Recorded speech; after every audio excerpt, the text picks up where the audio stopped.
vidéo très intéressante où un enfant se plaint d'avoir reçu 3 coups de ceinture de la part de sa maman et appelle la police. Le policier réagit en disant à cet enfant, mais enfin, te fais-tu battre souvent? L'enfant dit non, je me suis fait battre là pour la première fois. Pourquoi? Parce que tu as fait l'école buissonnière. Et donc, le policier remet la ceinture à la mère en la félicitant et en lui disant, attention que je t'y reprenne pas. Et il réprimande l'enfant. Ce cadre-là, il est essentiel. Je répète qu'avec l'éducation positive, on est dans quelque chose d'inversé. C'est pas que je fasse l'apologie de la fessée ni des coups de ceinture. Évidemment, je pense qu'on peut éduquer sans avoir à battre un enfant, ça c'est évident. Mais ce que j'explique, c'est qu'avec l'éducation positive, il y a une symétrie où on est toujours dans la négociation et on fait croire à l'enfant qu'on est son égal.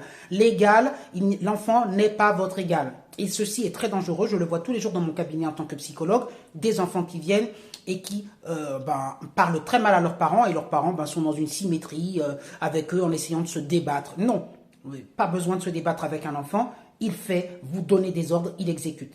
C'est comme ça que ça doit se passer, c'est comme ça qu'un enfant grandit et intègre la loi parentale et intègre la loi tout court par la suite et qu'il n'a pas de problème avec la police.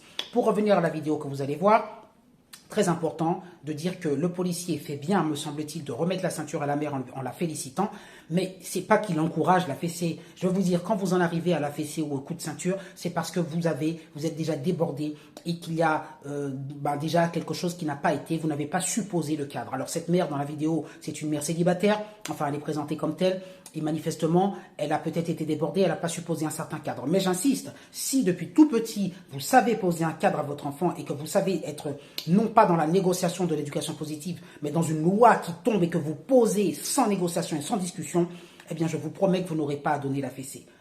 Ni des coups de ceinture, hein, évidemment. Je vous souhaite une bonne journée et postez vos commentaires.